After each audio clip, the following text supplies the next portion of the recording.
Bonjour à tous et bienvenue dans ce nouvel épisode de Caillou News, votre émission d'actualité hebdomadaire du monde de l'escalade. J'espère que vous allez bien, moi je suis un petit peu claqué parce que je reviens juste du salon de l'escalade qui se déroulait à Grenoble ce week-end. J'en ai d'ailleurs croisé pas mal d'entre vous et j'en profite pour vous remercier. La chaîne prend bien depuis 6 mois et je reçois toujours de plus en plus de messages positifs, donc ça me fait énormément plaisir.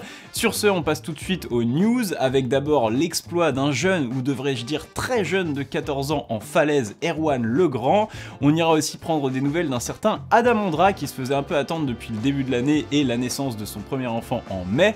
On ira aussi du côté de Valence où se déroulait la deuxième étape de Coupe de France de bloc. Et enfin, on terminera par reparler de l'ascension de Mégatron par Sean Raboutou. On est parti! News numéro 1, j'ai une question pour vous. Quel était votre niveau d'escalade à 14 ans? Peut-être que pour la majorité d'entre vous, il se situait dans le 5, 6 pour les bons grimpeurs, allez 7 pour les plus acharnés, ou au contraire, peut-être que pour certains d'entre vous comme moi, l'escalade ce n'était que le nom d'une capsule secrète dans les jeux Pokémon. Enfin, dans tous les cas, nous étions tous très loin du niveau d'Erwan Legrand.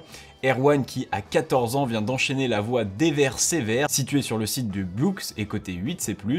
Mais si cette performance est déjà exceptionnelle en soi, dites-vous que ce n'est que le début. Si cette ascension a tant fait parler, c'est en fait qu'Erwan a réalisé cette prouesse pieds nus. Et oui, s'entraînant régulièrement sans chaussons chez lui, Erwan, à force d'essais sur cette voie, a rapidement senti que sa peau lui donnerait un meilleur avantage que la gomme de ses chaussons. Et après avoir tergiversé plusieurs fois sur un mouvement 360 degrés en no-foot, il atteignait le relais de la voie lors de sa 13e séance. Tout ça pour son premier 8C+, en carrière. À ce moment, vous êtes déjà sûrement assez épaté par la précocité de cette performance, et je sens déjà votre regard se poser doucement sur votre propre progéniture, avec tendresse certes, mais aussi une once de déconvenue en le voyant tenter de rattraper sa sculpture de pâte à modeler assez médiocre. Bon, rassurez-vous, je ne vous mentirai pas en vous disant que ce garçon vient de nulle part, puisqu'il est le fils d'un certain François Legrand, un nom peut-être pas familier pour les plus jeunes d'entre vous, mais un nom synonyme de gloire passée, multiple vainqueur de la Coupe du Monde et multiple champion du monde tout au long des années 90.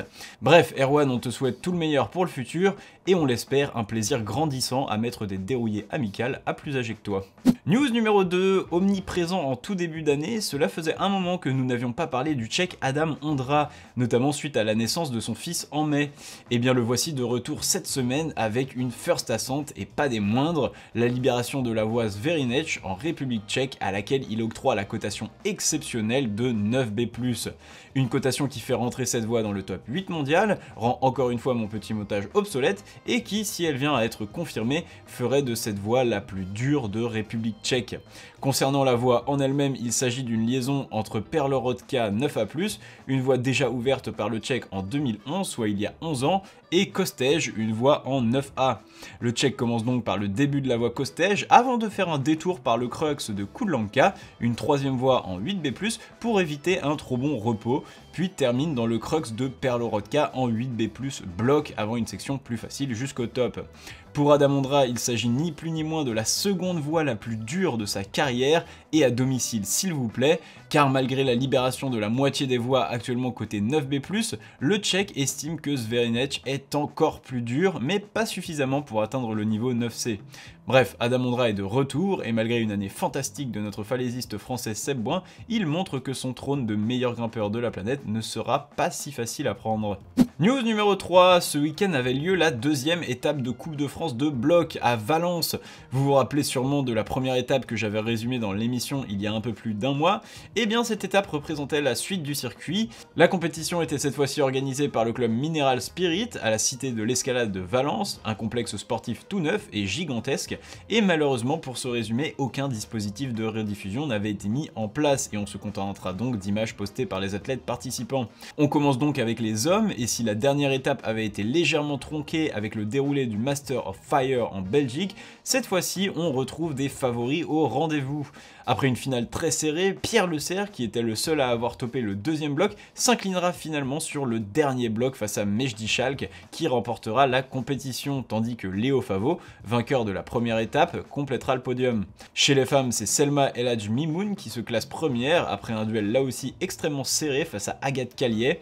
Alors que les deux grimpeuses enchaîneront tous les blocs, Selma devancera sa compatriote de 3 essais, alors que la locale Luna Desaiz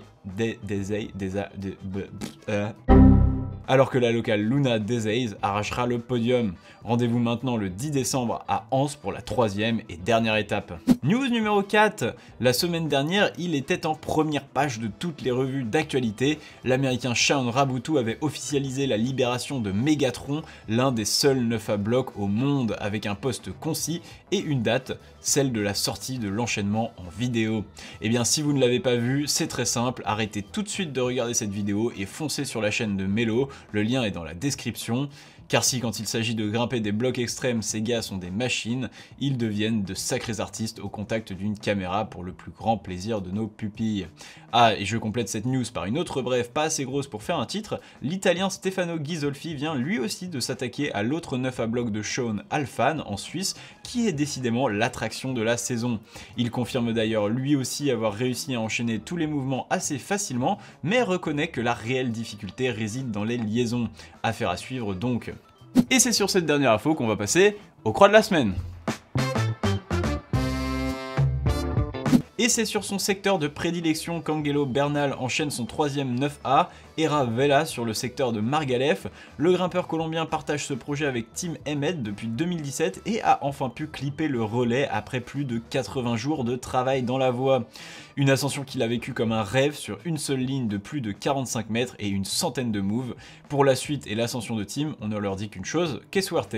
Encore sur le secteur de Margalef, le tchèque Voltej Trojan enchaîne Wild Publico 9A. C'est sa 7e réalisation dans la cotation et dans le 9e degré au total, ce qui clôture son voyage sur le secteur. Une voie qu'il décrit comme convenant parfaitement à son style, surtout le pas de bloc qu'il a réussi à passer à chaque fois, tombant dans la partie supérieure malgré un bon repos. Toujours à Margalef, Jorge Diaz-Ruyo vient d'enchaîner le début de The Journey qu'il a associé à la fin de Café Colombia, son projet du moment, qu'il cote 9A+/B. Le falaisiste espagnol continue une très belle saison avec une croix de qualité qui n'est, excusez-nous monsieur, qu'un entraînement pour ses futurs projets. Précédemment libéré par Alex Megos, qu'il avait auparavant nommé Chan Chan Bastards, Jorge revendique la primeur de l'appellation sans animosité envers le grimpeur allemand bien sûr. L'allemand Alex Megos qui avait d'ailleurs dénoncé une potentielle taille de prise lors de l'équipement de la voie.